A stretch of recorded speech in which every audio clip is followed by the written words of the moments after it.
सबसे प्यारी है, माँ तू जग में न्यारी है। माँ तू सबसे प्यारी है, माँ तू जग में न्यारी है। अपने आंचल में रखना, अपने आंचल में रखना, हमें वरदानों से भरना। माँ तू सबसे प्यारी है, माँ तू जग में न्यारी है। माँ तू सबसे प्यारी है, माँ तू जग में न्यारी है। पिता, पुत्र और पवित्र आत्मा के नाम पर आमीन। आप सबों को जय यीशु। आज का क्लास विशेष रूप से उन लोगों के लिए है जो प्रार्थना करते करते थक रहा है, लेकिन जो प्रार्थना में जो मांग रहा है नहीं हो रहा है। कई लोग जीवन में इस प्रकार निराशा का जीवन जी रहा है। मेरे पास अनेकों ऐसा फोन आते रहता है, जीवन की कठिनाइयों के बारे में बताते हैं, जो लोग चाह रहा है अनेकों वर्ष हो गया, इसके बाद भी पूरा नहीं हो रहा है। चाहे वो बच्चों का पढ़ाई के विषय में हो, या उनके नौकरी के विषय में हो, शादी के विषय में हो, या बच्चे नहीं हैं, या बीमारी है, पति पत्नी दोनों काम कर रहे हैं लेकिन कोई पैसा बच नहीं रहा है, अपने लिए एक घर नहीं है। पता नहीं, इस प्रकार का नाना प्रकार के जो जरूरतों के लिए लोग प्रार्थना करते हैं, लेकिन उसकी सुनवाई नहीं होती। कई लोग ये कहते हैं प्रार्थना करते करते तंग हो गया, हम इतना प्रार्थना करते हैं, इतना चर्च जा रहे हैं, मिसा में जाते हैं, रोज घर में प्रार्थना है, लेकिन सुनवाई नहीं हो रहा है, ये पूरा नहीं हो रहा है। इसलिए अनेकों लोग निराश है। तो आज का मेरा क्लास जिन लोग इस प्रकार का दुख या समस्या में हैं, वे जरूर सुने, और मेरे विचार में कुछ न कुछ समाधान पवित्र आत्मा इस क्लास के द्वारा आपको देगा। और इस क्लास के द्वारा आपके हृदय में, मन में वो शांति का अनुभव या प्रभु में विश्वास भरोसा करने का जो कृपा मिल सकता है। तो जो लोग प्रार्थना से तंग है, बहुत प्रार्थना कर रहा है, इसके बावजूद भी आपके जीवन में जिसके लिए प्रार्थना कर रहा है वो नहीं मिल रहा है, तो इसे ध्यान से सुने। सबसे पहली बात, यदि हम लोग एफेसियों का पत्र उसके अध्याय 1 वाक्य 3 को पढ़ेंगे। एफेशियंस चैप्टर 1 वर्स 3, वहां पर लिखा है, धन्य है हमारे प्रभु ईसा मसीह का ईश्वर और पिता। ईश्वर को धन्यवाद देते हुए उनकी स्तुति कर रहा है। क्यों धन्य है? उसने मसीह द्वारा हम लोगों को स्वर्ग के हर प्रकार के आध्यात्मिक वरदान प्रदान किए हैं। ईश्वर हमारे लिए जितना आशीष, कृपा, वरदान की जरूरत है वो सब कुछ प्रदान किए हैं, इसलिए प्रभु को धन्यवाद दे रहे हैं। ऑलरेडी गिवन, दे चुका है, लेकिन हमारा कंप्लेंट है हमारे पास नहीं है। कई बार मैं अपने YouTube चैनल के द्वारा या जब चर्चों में रटीटे होते हैं, एक उदाहरण बोलकर का देता हूं। वो ये है, ईश्वर ने सारे वरदान आशीष दे चुका है, लेकिन हमारे जीवन में, यदि हमारे परिवार में वो आशीष नजर नहीं आ रहा है, इसका मतलब है वो आशीष हमारे जीवन तक आने में कुछ बाधा है, कुछ ब्लॉक है। इसका मतलब उन ब्लॉक को हटा दो। कई बार मुझे ऐसे ऐसे लोग सिखाते हुए सुनने के लिए मिलता है, यहाँ आ जाओ, यहाँ प्रार्थना सभा में आ जाओ, आप लोगों का सारा परेशानियां दूर हो जाएगा, आप लोग ये वाला प्रार्थना इतना बार कर लो तो आपको ये मिलेगा वो मिलेगा। ऐसा ऐसा कर करके मैं बोलूँगा लोगों को इस प्रकार अंधकार में बांधने वाला या दुखित पीड़ित शोषित लोगों को और शोषण करने का एक तरीका मैं बताऊंगा। यह नहीं है मेरा कहने का तात्पर्य। जो ईश्वर का अनुग्रह हमारे परिवार में, हमारे जीवन में नहीं बरस रहा है, क्या ब्लॉकेज है उसको देख लीजिए, क्या रुकावट है। तो अनेकों लोग बोलते हम बहुत प्रार्थना करते हैं, बहुत प्रार्थना करते हैं। आज अभी मैं क्लास लेने के पूर्व में इसी प्रकार एक भाई फोन किया था। उस भाई का भी कहना यही है, बहुत मैं प्रार्थना करता हूँ, बाइबल पढ़ते रहता हूँ, प्रार्थना करते रहता हूँ, लेकिन घर में शांति नहीं है, आपस में प्रेम नहीं है, बच्चे बच्चे के रास्ते में, पत्नी पत्नी के रास्ते में, इस प्रकार। तो मैंने ये सुनते ही मैंने बोला इसका मतलब घर में तो पारिवारिक प्रार्थना नहीं है। एकदम वो फुट फुट कर रोने लगे, क्योंकि मेरा जो क्लासेस वो नियमित रूप से देखता है, इसलिए मैं बार बार जो पारिवारिक प्रार्थना के ऊपर जोर डाल करके जो बोल रहा है वो अनेकों क्लासों में वो सुन चुका। वो सुनने के कारण मेरे इतना कहने से ही वो फुट फुट कर रोने लगी। बोला केवल मैं प्रार्थना करता हूं, अन्य लोग प्रार्थना नहीं कर रहा है। एक ब्लॉक यही हमें मिल गया। यदि परिवार में आपसी प्रेम शांति नहीं हो पा रहा है, इसका एक कारण यही है घर में पारिवारिक प्रार्थना नहीं है। पति पत्नी बच्चे सब बैठ करके एक हृदय होकर के प्रार्थना नहीं कर पा रहा है। प्रभु ने क्या कहा मत्ती के सुसमाचार अध्याय 18 वाक्य 19 और 20 में, जहां 2 या 3 व्यक्ति मेरे नाम पर इकट्ठे होंगे, वो परिवार के लिए बोला है। वो एक मत होकर के कुछ भी मांग रहे, एक हृदय एक मन होने के लिए एक परिवार का पति पत्नी। सबसे पहले ईश्वर ने इस संसार में 2 व्यक्तियों को जो एक बनाया, एक तन एक मन एक हृदय बनाया, वो पति पत्नी है। 2 या 3 अर्थात संतानों के साथ बैठकर घर में रोज प्रार्थना होगा। प्रभु का वादा है उस घर में मैं उपस्थित रहूंगा। प्रभु जहां उपस्थित है वहां सब कुछ है। यदि हमारे घर में किसी कमी है, किसी भी चीज का प्रॉब्लम है, हमें सबसे पहले देखना है ये जो रुकावट प्रार्थना क्यों नहीं हो पा रहा है। चाहे उसके लिए कोई भी कारण, कोई नौकरी करने वाला, कोई पढ़ाई करने वाला, कुछ भी। मैं अनेकों लोगों से कहता हूं हमारे घर में रोज शाम को 7 बजे प्रार्थना शुरू होता है, और उस प्रार्थना में जितने भी लोग उस समय पर प्रार्थना कर रहे सबों के लिए प्रार्थना किया जाता है।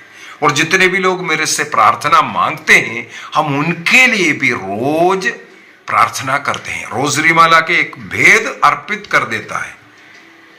तो यदि आप उस समय पर प्रार्थना में रहेंगे, आपको अनुग्रह आशीष मिल सकता है। वो बाधाएं और रुकावटें दूर कर सकता है। मैं एक उदाहरण कई बार बता चुका हूं। जब हम लोग मध्य प्रदेश जबलपुर में रहता था, छुट्टी के लिए जो केरल देश जाते हैं 1 महीना, वापस आते वक्त एक बार हमारे नल खोल कर देखा एक बूंद पानी नहीं। हम लोगों ने हमारे जो सर्वेंट लोग जो रहते हैं उनसे पूछा क्या पानी आप लोगों ने बिल्कुल रखा ही नहीं है, सब खत्म कर दिया है? बोला नहीं, सवेरे भी ओवरफ्लो हुआ था, लेकिन खोल कर देख, सारे नल खोल कर देख रहे, एक भी नल से एक बूंद पानी भी नहीं आ रहा है। हम लोग इंतजार किया, सरकारी क्वार्टर है, शाम को 5 बजे इसके बाद पानी आते हैं। 5 बजे तक हम इंतजार किए। 5 बज गया, पानी जब आया तुरंत हम देख रहे ओवरफ्लो चल रहा है। मैंने बोला अच्छा आज जल्दी पानी छोड़ दिया था क्या? ये बोल करके फिर जाकर के नल खोल करके देख रहे, एक भी बूंद पानी नहीं। बाहर टंकी ओवरफ्लो हो रहा है लेकिन घर के अंदर एक बूंद पानी नहीं है। क्या कारण है? जो पानी आने वाला जो हमें देना है वो नल बंद है, नल के अंदर कीचड़ा भरा हुआ है, कीचड़ भर करके हम लोग 1 महीना खोला नहीं था। उस समय पर जो गंदे पानी सब आ करके, मिट्टी सब आ करके वो जाम हो गया, सीमेंट जैसे बन गया। जब नल को, टैप को जब खोल करके देखा, एकदम स्पीड में पानी मार रहा है। तो रुकावटों को हमें दूर करना सबसे मुख्य बात है। चाहे हमारा दुस्वभाव है, चाहे हमारा प्रार्थना ना करने का, चाहे हमारा संस्कारों को समय समय पर ग्रहण नहीं करना, मिस्सा बलिदान में योग्य रीति से भागने, कुछ भी हो, प्रभु के साथ कैसे संबंध है, आगे क्लास में यही बता कर देने वाला। तो इस रुकावट को दूर करना सबसे जरूरी बात है। अभी अगला, अगर रुकावट दूर किया, प्रार्थना भी किया, कर रहा है, सब ठीक ठाक आपको लग रहा है, तब क्या कारण हो सकता है? सबसे पहला बात, ईश्वर ने कुछ वादा किया है, ईश्वर का कुछ वचन है हमारे लिए, क्या होना है, कि कैसे होना है, हम लोग कैसे जीना है। प्रभु की योजना हमारे जीवन में पूरा होना है। इसके लिए उत्तम उदाहरण ईसा मसीह स्वयं है। हमें मालूम है गेत्सेमनी की प्राण पीड़ा, उस समय पर ईसा मसीह अंतिम भोजन के बाद गेत्सेमनी में प्रार्थना करने के लिए आए। वह प्रार्थना कर रहा था, उनका पसीना रक्त की बूंदों जैसे जमीन पर गिर रहा है। इसका मतलब बहुत ज्यादा हृदय पीड़ा अनुभव कर रहा था। तब ईसा मसीह शिष्यों के पास आकर के वही कहा, मेरा हृदय इतना व्याकुल है कि मैं मरने पर हूं। और शिष्यों से आग्रह किया, तुम परीक्षा में ना पड़े इसलिए जागते रहो और प्रार्थना करते रहो। और ईसा मसीह आगे बढ़ करके मुंह के बल गिर कर अपने पिता से बार बार एक ही प्रार्थना किया, अब्बा पिता, तेरे लिए सब कुछ संभव है, यदि हो सके तो ये प्याला मुझसे हटा ले, फिर भी मेरी नहीं तेरी ही इच्छा पूरी हो। फिलिपियों का पत्र अध्याय 2 वाक्य 6 से आगे तक का जो वचन है, वहां पर लिखा हुआ है, ईसा मसीह ईश्वर है, ईश्वर का बराबरी कर सकता था, लेकिन वह अपने को विनम्र किया, अपने को शून्य बनाया, आज्ञाकारी पुत्र के अनुसार वह अपना जीवन आज्ञाकारिता में अपने को दीनहीन बना करके क्रूस मृत्यु तक पिता के आज्ञाकारी पुत्र बने रहे। इस कारण ईश्वर ने उन्हें महान बनाया करके। यहां मैं यही बोलना चाहता हूं, ईसा मसीह अपने पिता के ऊपर पूर्ण रूप से भरोसा करता था। जो हो रहा है वो सही है, ईश्वर की इच्छा पूरा होना चाहिए। ईसा मसीह हमें यही सिखाता है कि हमें पूर्ण रूप से प्रभु पर भरोसा करना चाहिए। जो कुछ हो रहा है मेरे हित के लिए अच्छा ही होगा। पुराना विधान से एक एग्जाम्पल हम उठा सकते हैं, जोसेफ का जीवन। जोसेफ के भाई लोग किस प्रकार उनके साथ बर्ताव किया, उनको मार डालने का कोशिश किया, इसके बाद उन्हें गुलाम बना करके बेचते हैं 20 चांदी के सिक्के के लिए। ये जोसेफ के भाई लोग उनके साथ बुरा किया। हम लोग उत्पत्ति ग्रंथ 45 में एवं उत्पत्ति ग्रंथ 50 में जाकर के 45 से हम लोगों को जोसेफ का वो वृत्तांत, भाइयों के साथ जो मुलाकात, उसके विषय में सब पढ़ने के लिए मिल रहा है। 50 में जाकर के खत्म हो रहा है। वहां तक हम जोसेफ के वो मनोभाव को पढ़ सकते हैं।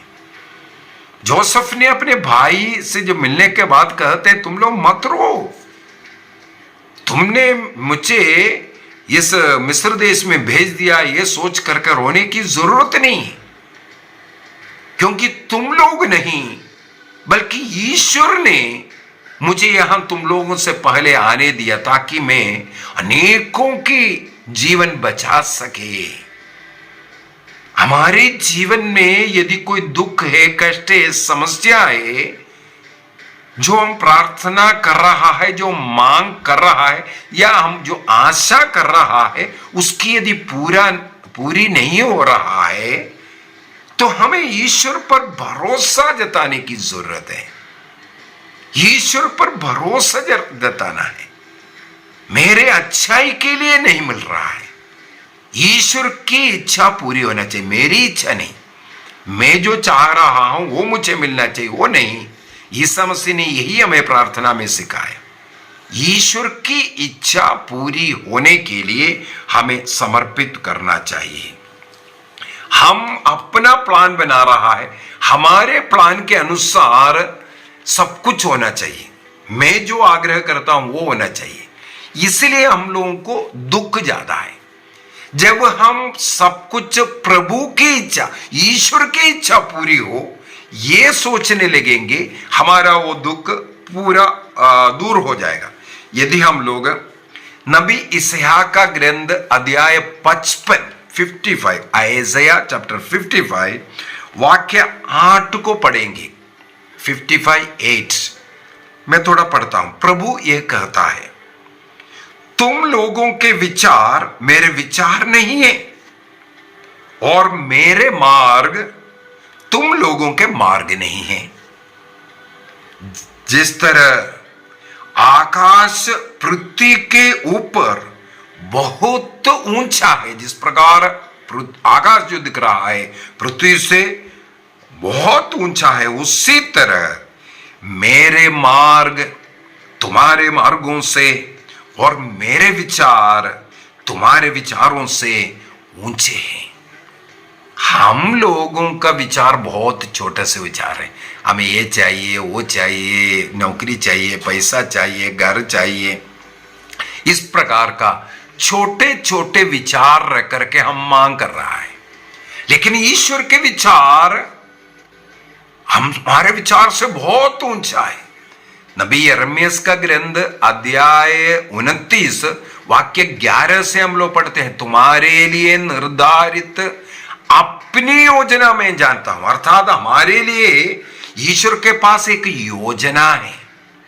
प्रभु कहते हैं अपनी योजना में जानता हूं, वो तुम्हारे हित की योजना है, अहित की नहीं। तुम्हारे लिए एक आशामय भविष्य की योजना है। इसका मतलब हमारा विचार से, योजना से बढ़ करके एक योजना विचार ईश्वर के पास है। हमें उस पर भरोसा करना है। Trust in God's plan. ईश्वर के उस प्लान पर जो विचार, जो हमारे भलाई के लिए, हमारे अच्छाई के लिए जो प्लानिंग है, उस पर विचार कीजिए। यदि हम सब कुछ अच्छा जीवन जी रहा है लेकिन हमारी इच्छा के अनुसार प्रार्थना का सुनवाई नहीं हो रहा है, वो ईश्वर की इच्छा हमारे अंदर पूरा होने दे दीजिए।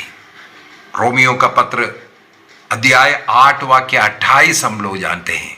वहां बहुत सुंदर तरीके से संत पौलुस सिखाते हैं, ईश्वर अपने जो लोगों के लिए, उनके अच्छाई के लिए जो चाहिए वही करता है। बस संक्षिप्त में ही, यदि हम प्रभु के प्लानिंग में, प्रभु की इच्छा के अनुसार एक अच्छा जीवन जी रहा है तो हमें विश्वास करना है रोमन्स 8:28 के द्वारा, मेरे जीवन में जो हो रहा है, जो मैं आशा कर रहा नहीं मिल रहा है, वो मेरे अच्छाई के लिए, मेरे अच्छाई के लिए जो कुछ हो रहा है वो अच्छाई के लिए परिणमित होगा। अभी जोसेफ के जीवन में वापस जाना चाहूंगा। जोसेफ के भाई लोगों ने भेज दिया, वो मिस्र देश में आया। आखिर में हम देखते हैं मिस्र देश का सेकंड इन कमांड गवर्नर बनाया गया। जोसेफ ही वहां सब कुछ करता था। राजा ने अपने हाथ से अंगूठी निकाल करके जोसेफ को पहनाया, अर्थात अंगूठी माने सील है, जोसेफ का कहना वहां चलेगा। ये तब संभव हुआ जोसेफ के जीवन में कुछ बुराई हुआ। इसलिए अध्याय 50 का वाक्य 20 में, जेनेसिस चैप्टर 50 वर्स 20, वहां पर जोसेफ अपने भाइयों से कहते हैं, तुम लोग मेरे साथ बुरा करना चाहा, लेकिन ईश्वर ने उन तमाम बुराइयों को भलाई में परिणमित किया। हमारे जीवन में चाहे किसी ने भी कोई बुरा करना चाहा तो ईश्वर उसे बुरा होने नहीं देगा। वो उन बुराइयों को हमारे जीवन के लिए भलाई के लिए परिणमित कर देगा। ये विश्वास करना है। इसलिए संत पौलुस रोमियों को लिखते हुए कहते हैं, हम जानते हैं कि जो लोग ईश्वर को प्यार करते हैं, अर्थात ईश्वर की इच्छा के अनुसार चलते हैं और उनके विधान के अनुसार बुलाए गए हैं, ईश्वर उनके कल्याण के लिए सभी बातों में उनकी सहायता करता है। ये विश्वास करिए, भरोसा कीजिए। पॉइंट नंबर 2, नबी इस्याह का ग्रंथ का ही एक और वचन उठाना चाहूंगा। इस्याह का ग्रंथ उसके 48 वाक्य 10, आइज़ाया चैप्टर 48 वर्स 10, वहां पर ईश्वर नबी इस्याह के द्वारा कहते हैं, देखो मैंने तुमको शुद्ध किया, किंतु चांदी की तरह आग में नहीं, बल्कि मैंने विपत्ति की भट्टी में तुम्हारा परिष्कार किया। विपत्ति की भट्टी में हमारा परिष्कार होता है, अर्थात हम जो प्रार्थना कर रहा है उसका सुनवाई नहीं हो रहा है। प्रार्थना पर प्रार्थना करना, इसका ये मतलब नहीं प्रार्थना नहीं करना। अभी मैं एक और क्लास लेने वाला हूं, प्रार्थना क्या है, कैसे होना चाहिए इसका भी, क्योंकि याकूब का पत्र में याकूब हमें सिखाते हैं तुम लोग प्रार्थना नहीं करते इसलिए तुमको नहीं मिल रहे। यदि प्रार्थना करते हैं तभी जिस प्रकार प्रार्थना करना चाहिए नहीं कर रहा है, इसलिए तो प्रार्थना में तंग होने की जरूरत नहीं, प्रार्थना करते रहिए। और हमें ये विश्वास भरोसा करने की जरूरत है जो कुछ हो रहा है मेरे भलाई के लिए। यहां पर लिखा है सोना चांदी को आग के भट्टी में शुद्ध किया जाता है, लेकिन आपको, मुझे और आपको विपत्ति का, दुख का, कष्ट का ये भट्टी में हमारा शुद्ध हो रहा है, हमें शुद्ध कर रहा है। इसका मतलब यदि हम जो आग्रह कर रहा है, आग्रह पूरा नहीं हो रहा है, उसके द्वारा हमारा शुद्धिकरण चल रहा है, हमारा पवित्रीकरण चल रहा है, इसके द्वारा मुक्ति के रास्ते में हम आगे बढ़ रहा है। ईश्वर हमारी आत्मा की मुक्ति चाहते हैं। यदि हमारी आत्मा की मुक्ति चाहिए हमें इस प्रकार का कष्ट पीड़ा सहन करने की जरूरत है। फिलिपियों का पत्र अध्याय 1 वाक्य 29 में, वो भी एक सुंदर वचन है। फिलिपियंस चैप्टर 1:29, वहां पर लिखा है, आप लोगों को न केवल मसीह में विश्वास करने का बल्कि उनके कारण दुख भोगने का भी वरदान मिला है।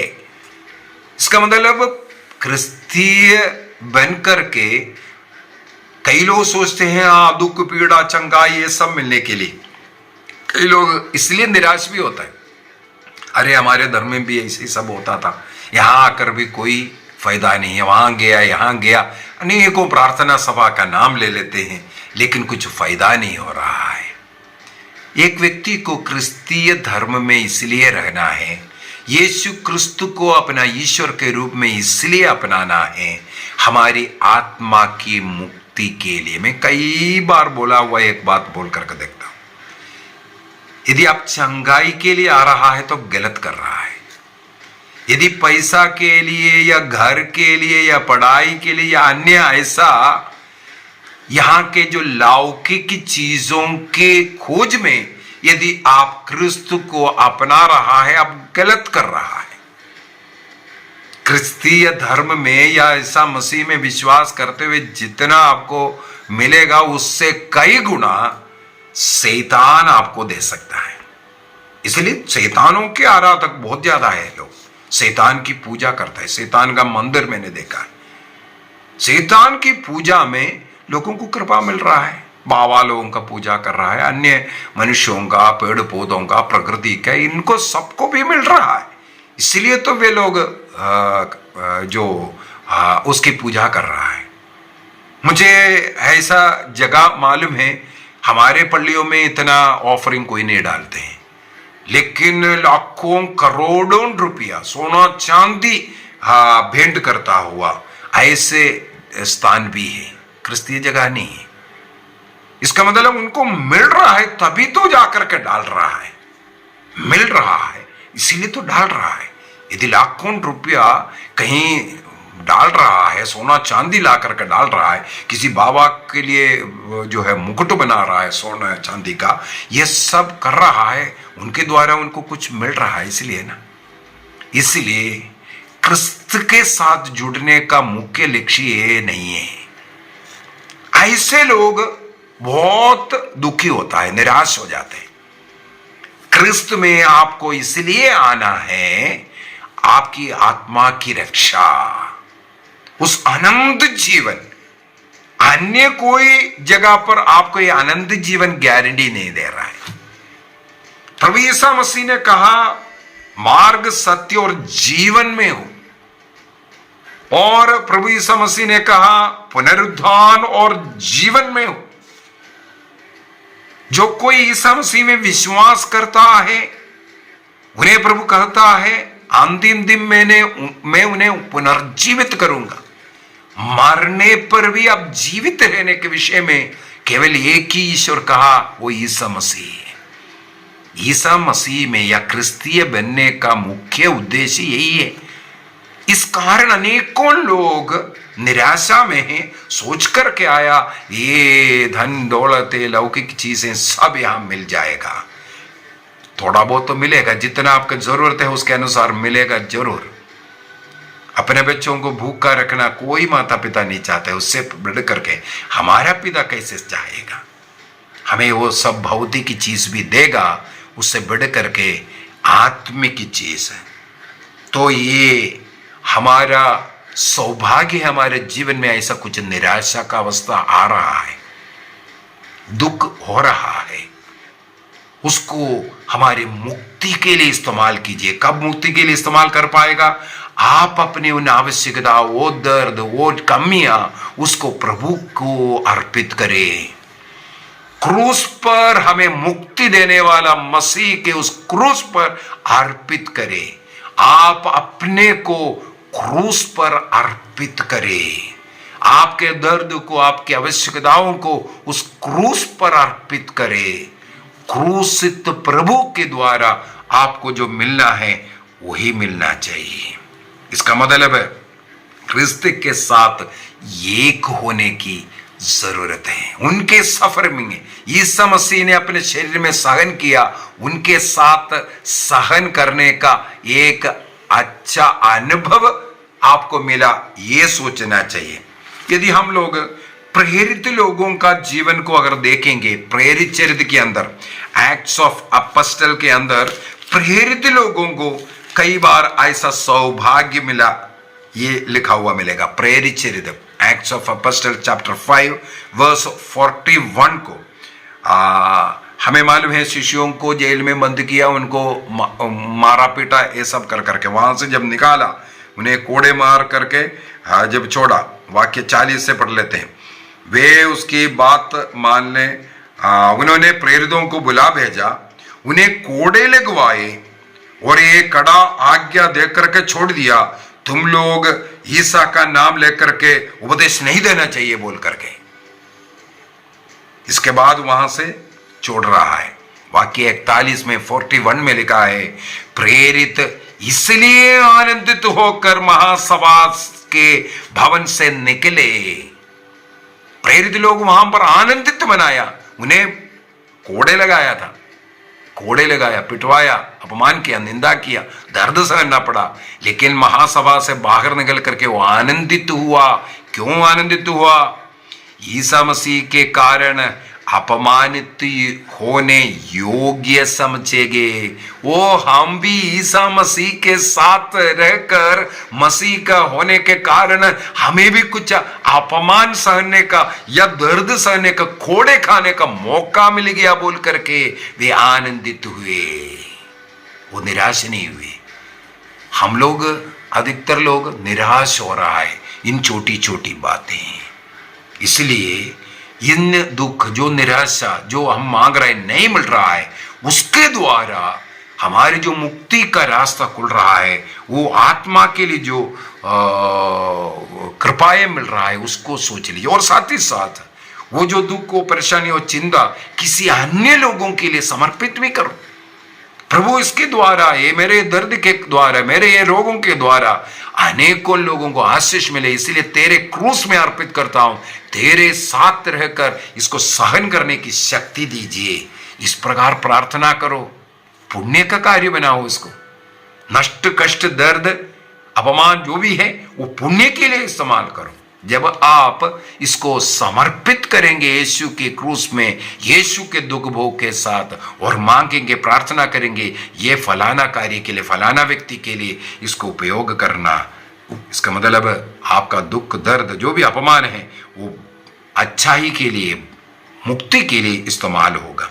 तीसरा पॉइंट में कुरिन्थियों का दूसरा पत्र, 2 कुरिन्थी चैप्टर 4 को पढ़ना चाहूंगा।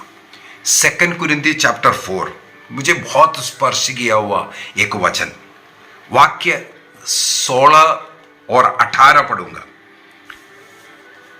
यही कारण है कि हम हिम्मत नहीं हारते।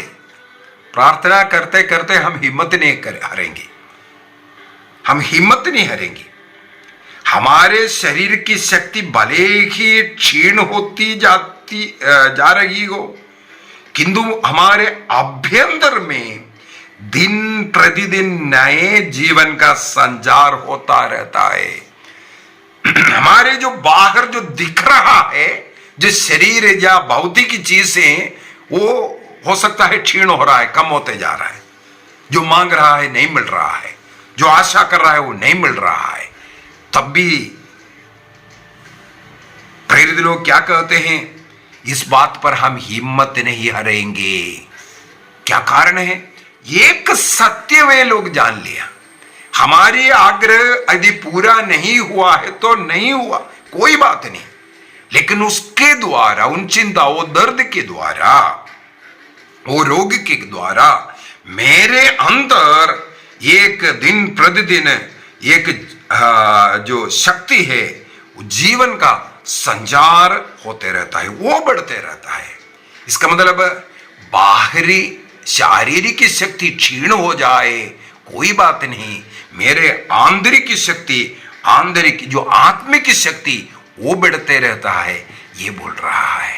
और वाक्य 18, इसलिए हमारी आंखें दृश्य पर नहीं, हमें क्या मिला, कितना पैसा मिला या कितना विजय मिला या क्या नौकरी मिला, इन सांसारिक की चीजों पर नहीं है करके बोला है।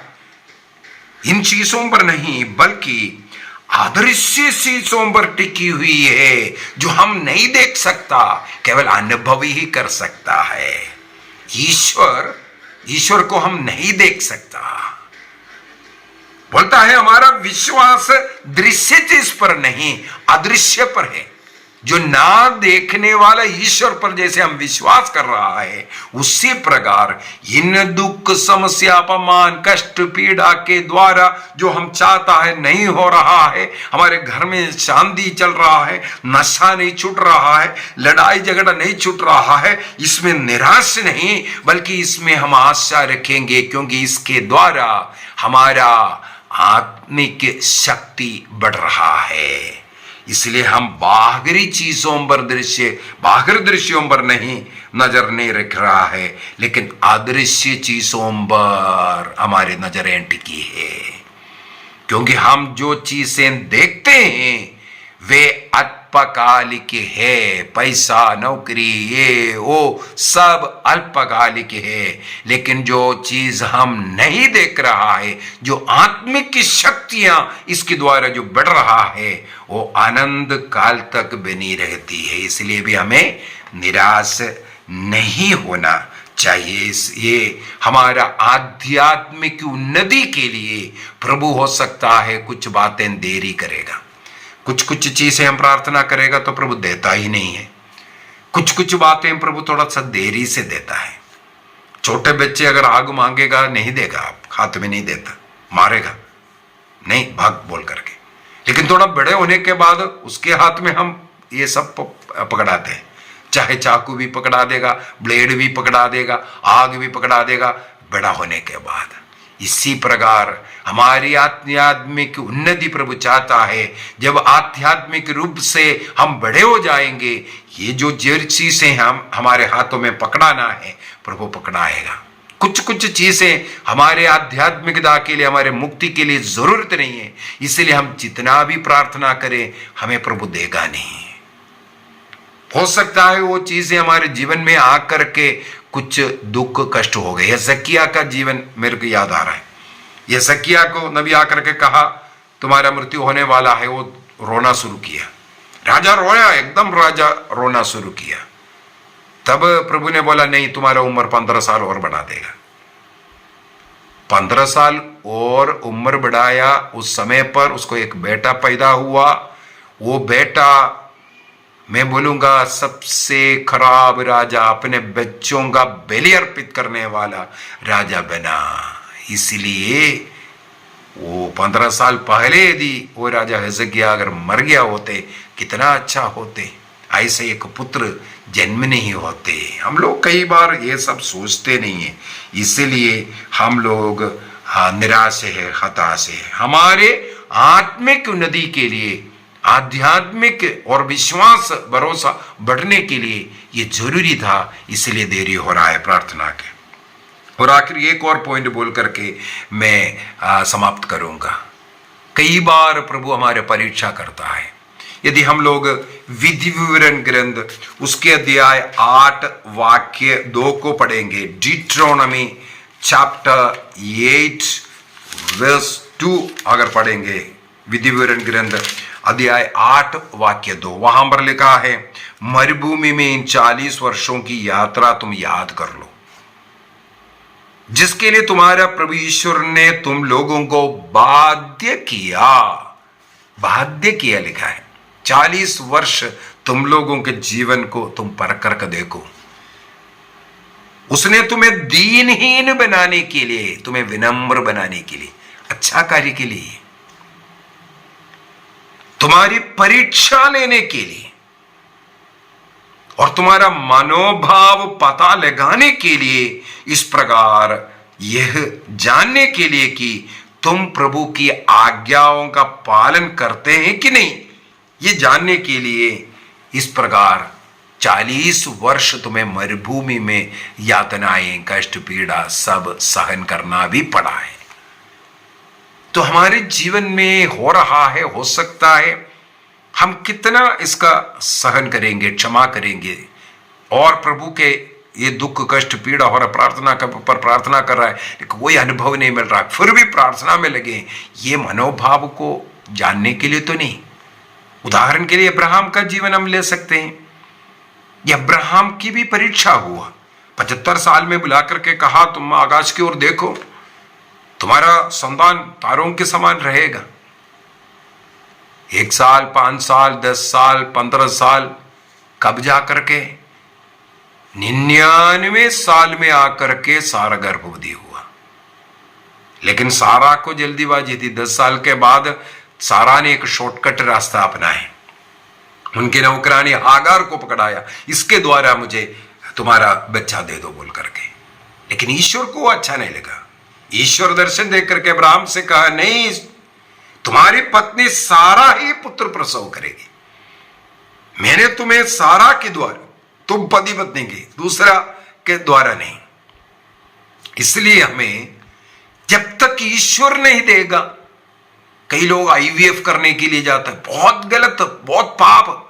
बच्चा नहीं है बोल करके आईवीएफ करना, in vitro fertilisation, test tube बच्चे, बहुत बड़ा पाप है, ईश्वर के नियम के विरुद्ध है। और एक बच्चे के लिए आप कम से कम 15-20 की हत्या करते हैं वहां पर, आपको मालूम नहीं होगा। और आपके बच्चेदानी में रख करके देने वाला बच्चा आपका होना भी जरूरी नहीं, क्योंकि ये बहुत बड़ा बिजनेस, लाखों कमाने वाला बिजनेस, लोगों को देख करके रेट डालने वाले एक बिजनेस। इस बिजनेस पाप है। कैथोलिक कलीसिया उसको आत्मा मारू पाप, जो इनविट्रो फर्टिलाइजेशन करता है, टेस्ट ट्यूब बच्चा आईवीएफ करते हैं, उनको परम प्रसाद देना बंद है। इसके बाद पाप स्वीकार, उस पाप के लिए पाप स्वीकार बिशप से करने का है, क्योंकि वो गर्भपात का एक बड़ा पाप उसके अंदर चलता है। तो संयम रखना है। जो आप आग्रह कर रहा है, सूक्ति ग्रंथ उसके अध्याय 16 वाक्य 1 और 3 में जो आप आग्रह कर रहा है, प्रभु को समर्पित करो। प्रभु नहीं देगा, कुछ नहीं मिलने वाला। आप जो चाहता है, आपको जो आग्रह है प्रभु को, आपका वो दर्द, आपका परेशानी प्रभु के दर्द में समर्पित करें। आइए हम अपनी आंखें बंद करें, एक निर्णय करें। हमारे जीवन में कई ऐसी बातें होगा जो प्रार्थना करते करते हम तंग हो गया, हमारी प्रार्थना का सुनवाई नहीं हो रहा है ऐसा लगता है। लेकिन एक गलत विचार, शैतान मन में डालने वाले एक विचार है। हमारी प्रार्थना पूरी होने के पहले सुनने वाला, हमारे मुख से बाहर निकलने के पूर्व में उसको स्वीकार करने वाला ईश्वर हमारे साथ है। हमने 4-5 पॉइंट सीखा। यदि हमारी ओर से जो रुकावट है उसको दूर करना है, उसको दूर कीजिए। इसके बावजूद भी नहीं हो रहा है, उसका कई कारण है, कई आशीष का कारण है। उसके द्वारा प्रभु हमें आशीष देना चाहते हैं। इसलिए हम अपने को पूर्ण रूप से प्रभु पर अर्पित करना जरूरी है। मैं इस समय पर ऐसे लोगों के लिए प्रार्थना करता हूं जो अपने जीवन में निराशा में है। हो सकता है बीमारी के कारण, हो सकता है निसंतानता के कारण, हो सकता है नौकरी नहीं है, हो सकता है घर नहीं है, हो सकता है बच्चे नहीं है, चाहे कोई भी कारण हो, समर्पित कीजिए। प्रभु की इच्छा पूरी हो। प्रभु ने एक सुंदर सा प्रार्थना पर हमें सिखाया, तेरी इच्छा पूरी हो, तेरा राज्य आवे, तेरी इच्छा पूरी हो। हमारी इच्छा नहीं, प्रभु तेरी इच्छा हमारे जीवन में पूरा हो। निरंतर इसको बोलते रहे, निरंतर इसको बोलते रहे, प्रभु मेरी इच्छा नहीं तेरी इच्छा पूरी हो, मेरी इच्छा नहीं तेरी इच्छा मुझ में पूरा हो। प्रभु आप सबों को प्रभु का अनुग्रह आशीष मिलता रहे। पिता, पुत्र और पवित्र आत्मा के नाम पर आमीन। आप सबों को जय यीशु।